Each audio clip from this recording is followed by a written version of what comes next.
goal one was to get the face square, and I'm seeing the ball go straight now. So I know that it is much more squared impact than it was earlier.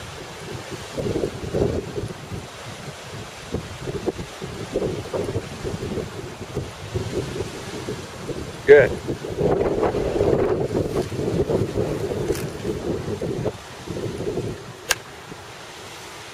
Very good. Right on top of right over the black pole.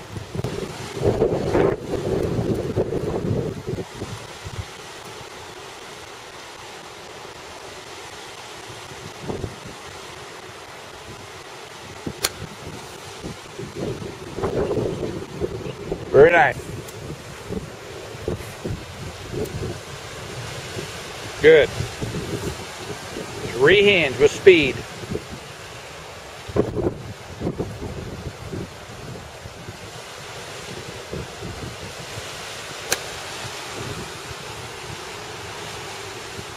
Very good. Flying over the hill, and you couldn't even get to the pole earlier. No. Now you're flying over the hill. Excellent. Curtis, on the left is your swing at the beginning of the session before we begin working on some things. And on the right is a picture of your swing when we started working on that rehinge drill.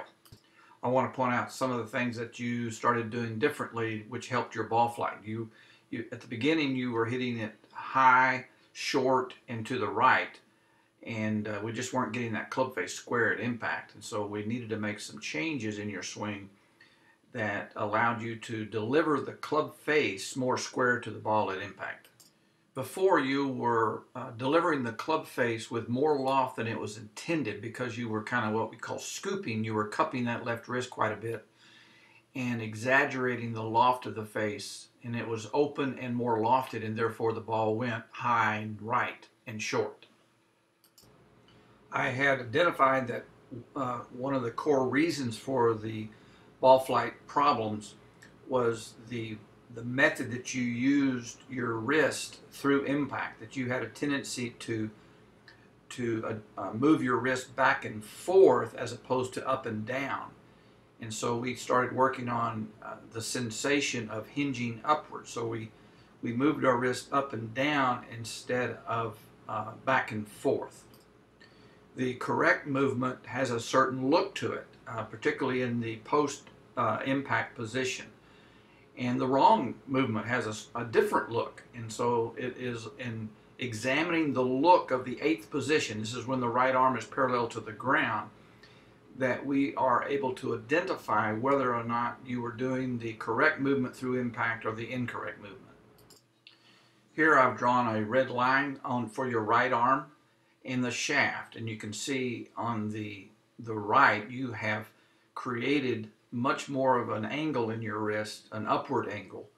And on the left was your swing prior to these drills, and you weren't really swinging the club up, but you were throwing it to the left, and you can see how the back of your right wrist on the right is pretty flat.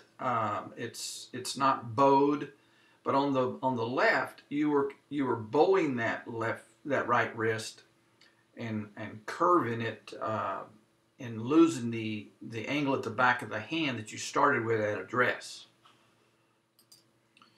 Again, you can see how on the left we are not able to see your left hand, whereas on the right you have crossed your wrist and you have the left hand underneath the right hand, which is the only way that you could correctly hinge the wrist upward on the follow through is to have your hands in this position. Now, one of the things that I talked about is how you had a tendency to chicken wing that left arm. The white arrow on the left is showing this, you can see the gap there between your elbows. And the yellow line is drawn from your shoulder to your elbow to your wrist of the left arm. And you can see how you have lifted that elbow up off your chest on the left, but On the right, you have kept that elbow close to the right elbow, kept your elbows close. You aren't allowing the chicken wing, and you are letting the natural fold of your left arm occur, which you can only do properly when you are hinging your wrist properly. I have found when working with many students that have a chicken wing problem that the correction is not to have the person focus on the left elbow, but on the wrist. If we get the wrist right, the elbow automatically follows suit. For right now, as going forward, this is the only piece of the swing I want you to work on, is continue doing those rehearsal drills where you're hinging and hit balls with that imagery. Now, there are still other pieces that need to be tweaked a little bit. You still have a small amount of cupping during impact, but you have minimized it a great deal when you work on this drill. But I don't want to cover new stuff for a while. I want you to really get this locked in.